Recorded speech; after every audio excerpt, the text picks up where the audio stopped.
ಆಗಿರುವಂತಹ ಶಿವಸೇನೆ ಕಾರ್ಯಕರ್ತರ ಮೇಲೆ ಹಲ್ಲೆ ಮಾಡಿರುವ ಗೂಂಡಾಗಳಿಗೆ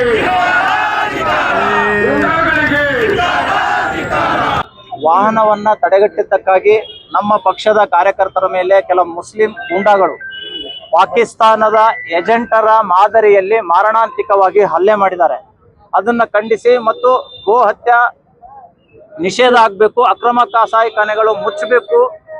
ಹೀಗಾಗಿ ಇವತ್ತು ಒಂದು ಬೃಹತ್ ಪ್ರತಿಭಟನೆಯನ್ನ ಶಿವಸೇನಾ ಪಕ್ಷ ಮತ್ತು ಅನೇಕ ಹಿಂದೂ ಸಂಘಟನೆಗಳ ಒಕ್ಕೂಟದಿಂದ ನಾವು ಮಾಡಿದ್ದೀವಿ, ಮನವಿ ಕೊಟ್ಟಿದ್ದೀವಿ. ಇನ್ನು ಮುಂದೆ ಒಂದೇ ಒಂದು ಗೋವುಗಳು ಕಸಾಯಿಖಾನೆಗೆ ಕಲಬುರಗಿ ನಗರಕ್ಕೆ ಪ್ರವೇಶ ಮಾಡಬಾರ್ದು ಅನ್ನುವಂಥ ಎಚ್ಚರಿಕೆಯನ್ನು ನಾವು ಸರ್ಕಾರಕ್ಕೆ ಕೊಟ್ಟಿದ್ದೀವಿ.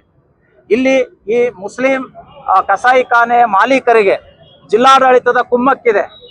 ಕಾರ್ಪೊರೇಷನ್ ಇರ್ಬೋದು, ಜಿಲ್ಲಾಧಿಕಾರಿ ಇರ್ಬೋದು, ಪೊಲೀಸ್ ಇಲಾಖೆ ಇರ್ಬೋದು, ಮುಲಾಜಿಗಾಗಿ ಇಲ್ಲಿ ಕೆಲಸ ನಿರ್ವಹಿಸ್ತಾ ಇದ್ದಾರೆ. ಇವರ ಮುಲಾಜಿಯಿಂದ ಸಂವಿಧಾನಕ್ಕೆ ಅಪಮಾನ ಆಗ್ತಾ ಇದೆ, ಸಂವಿಧಾನಕ್ಕೆ ಅಪಚಾರ ಆಗ್ತಾ ಇದೆ.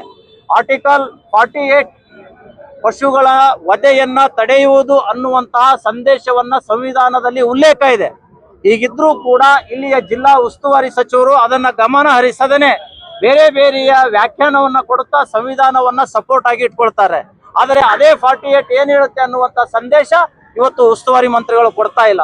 ಹೀಗಾಗಿ ನಾವು ಇಲ್ಲಿಯ ಜಿಲ್ಲಾಡಳಿತಕ್ಕೆ ಎಚ್ಚರಿಕೆಯನ್ನ ಕೊಟ್ಟಿದ್ವಿ. ಇನ್ನು ಮುಂದೆ ಏನಾದರೂ ಅಕ್ರಮ ಕಸಾಯಿಖಾನೆಗಳೇ ಗೋವುಗಳನ್ನ ಸಾಗಿಸುವುದು ಕಂಡು ಬಂದ್ರೆ ಉಗ್ರವಾದಂತ ಹೋರಾಟ ಮಾಡ್ತೇವೆ.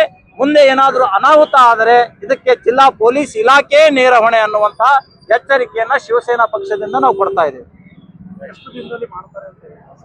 ಈಗ ಒಂದು ವಾರ ಟೈಮ್ ನಲ್ಲಿ ಚೆಕ್ ಪೋಸ್ಟ್ ಗಳನ್ನ ಹಾಕ್ಬೇಕು. ಚೆಕ್ ಪೋಸ್ಟ್ ಗಳಲ್ಲಿ CCTVಯನ್ನ ಅಳವಡಿಸಬೇಕು. RTO ಎಲ್ಲ ಅದರ ಮೇಲೆ ನಿಗಾ ಇಡಬೇಕು, ವೈದ್ಯಾಧಿಕಾರಿಗಳು ನಿಗಾ ಇರಬೇಕು ಮತ್ತು ಅಕ್ರಮ ಕಸಾಯಿಖಾನೆಗಳು ಎಲ್ಲೆಲ್ಲಿದ್ದಾವೆ ಅವುಗಳನ್ನೆಲ್ಲ ಮುಚ್ಚಿಸಬೇಕು, ಬೀಗ ಹಾಕಬೇಕು ಅಂತ ನಾವು ಮಹಾನಗರ ಪಾಲಿಕೆ